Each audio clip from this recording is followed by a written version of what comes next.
Good morning, everybody, and welcome to part number 5 of Motorizing My Uncle. What a beautiful day. Low humidity. This is almost unheard of for August. My kind of weather. Well, are you ready for another day of project work? Let's go get Uncle. Okay, there he is, sleeping away. Yep, she's damp again. Only here. I don't know. Very mysterious. But anyways, let's get him out of here. Watch I don't bang his skinny ass head here.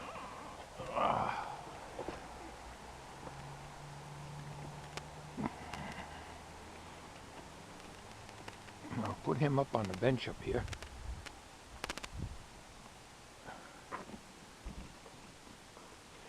Now, let's take a look in here. This is the arrangement. As you can plainly see, the head turns fine. This is the arrangement I made up. And what I have to do now is I have to take some 1/4-inch plywood, probably from this point down and over here down, and that's going to be the mounting plate on this side for the motor, which will have the threaded rod connected to it, and this side will be the bearing side. In other words, it'll ride in a homemade bearing made out of a couple of washers sandwiched in between the plywood. Now, the threaded rod is going to come out actually close to the very end here, which is not what I want. Man, this is damp. It's only damp here, though. It's not up here. It's perfectly dry up here. I don't know. I just don't understand it. Alright, so the threaded rod's probably going to, if you look where my finger is, comes in about 3/4 of an inch or so from the back of this. My other option is to bring these sides out more, but it gets to a point where I won't be able to get a standard size shirt on this figure here. So if you look, this thing is sticking out farther than I like it to be. So what's going to happen, his body's going to have to be enlarged as far as the thickness of it is concerned. That's not a big deal. The big deal is getting a shirt on him. But what I'm trying to do is to close this back off eventually, after the mechanical stuff is all straightened out, but have an access panel so that I can charge the battery and do any maintenance work in here that I have to do. The rod, threaded rod, if you look where my finger is just almost even with this.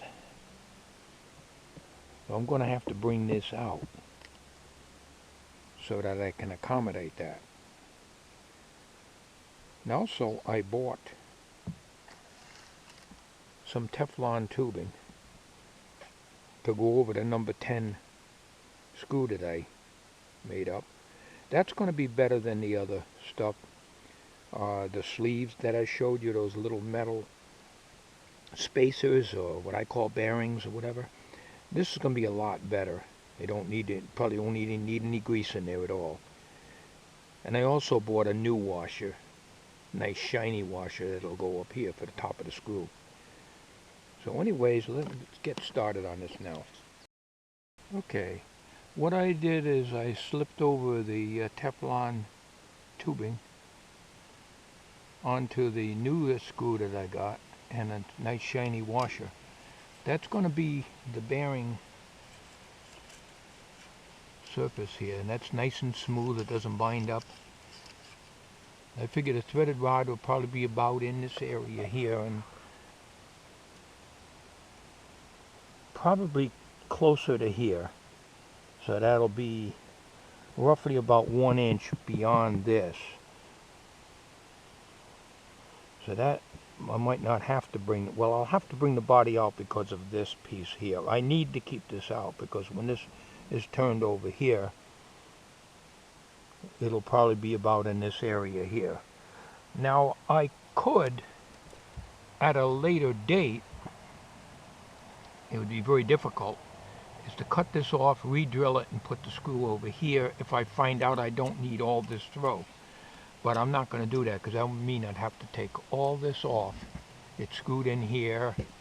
It's screwed here with a nut in between to keep the spacing the same. As you can see here, the spacing is pretty good. In fact, I used 2 nuts and I put masking tape to hold the nuts together while I put them in there and slid the bolt through. So we got a perfect spacing. If I turn it this way, you can see better.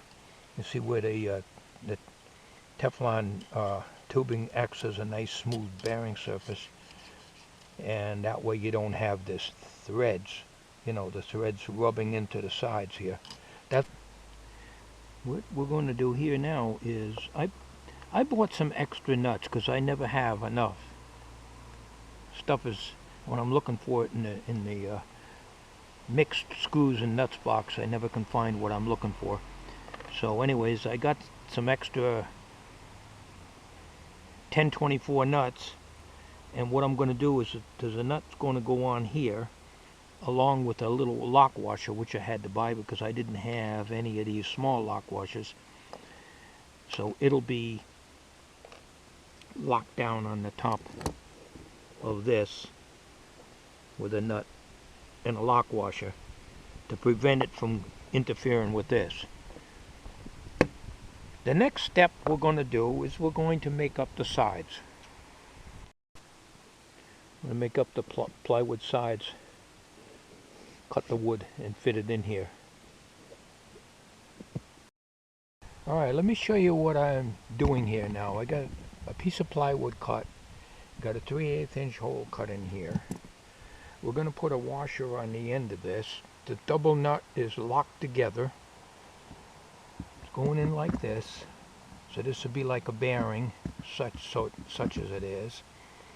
This will hang down just about where it is now. And there'll be another piece of wood over here. The only thing is I gotta mount the motor on that one. And then I may have to cut the threaded rod to butt up to the motor shaft. So that's where we're at right now. If I have to cut the rod, there may be a problem with the throw on this end. I don't know. Depends how much I have to cut off the rod. I want this hanging down.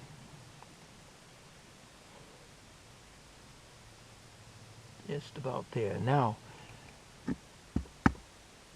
I did not screw this to the side yet because I may have to raise it or lower it to adjust it to get this rod to sit just right distance from here. The screw that's going to go in here, this is the top washer, there's the Teflon bushing, and double nuts on the bottom with the lock washer that I'm going to be putting in there to screw into the coupling. So we got roughly, I would say, about a 1/4 inch total thread to work with right here. So we need to be down about a 1/4 inch. It's going to be there's going to be minor adjustments on this. But before I can do anything, I have another piece of wood here that I'm going to put in here. Now I had to cut this back just like I had to here because I need to come out with the wood more, so that will make the body a little bit wider, but no big deal. This t-shirt is just a body cover to keep the foam rubber that's on his belly and everything in place. So what I'm going to be doing is the plywood's going to come out probably about a 1/2 to 3/4, maybe even an inch out this way. Similar to this here where I cut out the notch down here for this because I need the base to be the same. I didn't want to cut the base out. I just want to cut in this area here, so we'll notch out that. We'll get this where we want it, and then we're going to mount the motor on here. All this takes figuring, lots of adjustment, trial and error. This whole project has been full of changes from the day I designed and built them. and it's forever changing. So I may one day say it's going to be a certain way done, and another day I may change that and it'll be done a completely different way. And a good example of that is the pulley arrangement that we originally were going to have instead of this. May work out, would have worked out, I should say, but the problem is I can't get a round belt for that, nor could I get a pulley that would fit that motor, not without spending a lot of time and ordering it online and trying to find it and this and that. So this is the best arrangement. I think the geared arrangement with the threaded rod was the best. Well, I went to the hardware store and spent some more money. It's only a few cents, but still in all. We're going to mount these. Instead of making a bracket, I mean, this was less than $1. So when this is mounted on that board that you see over there on the left-hand side of the figure, if you notice, I'm going to have to put a block of wood underneath there. So I'll take that board out after I measure where it's going to be placed. And then I'll put one of these clamps on there and hold it down. We're going to probably use two. I got two different sizes, one for the body diameter here and one for the extra thickness here, if I need it. But I don't think I'm going to need it there. I think I can probably do it with one or two like that. That should hold the motor. Naturally, the motor would be up like this, and I'll have the spacer under there. Also, I got some push-on terminals. Now, the sad story, you're going to hear it again. I had all this stuff. It's all put away. My electrical shop in the attic. All this stuff is put away, so I don't have any of these things anymore. I can't even find my damn soldering iron. I was going to solder this on here. I had a small soldering iron, and I can't locate it. So I'm just going to use the push-on terminals, and I'm going to use this wire here because it's got a fuse in it. We're going to find out the stall current to this, and I think it's 2.6 amps, something like that, or 2.5 amps. And we're going to put in the appropriate fuse, so if this stalls out, it'll blow the fuse. So we're going to just use this wire to go to the motor. It's a little longer than I need, but I'm going to need it up to go up into here anyways. Now, another thing I want to do is, see this here?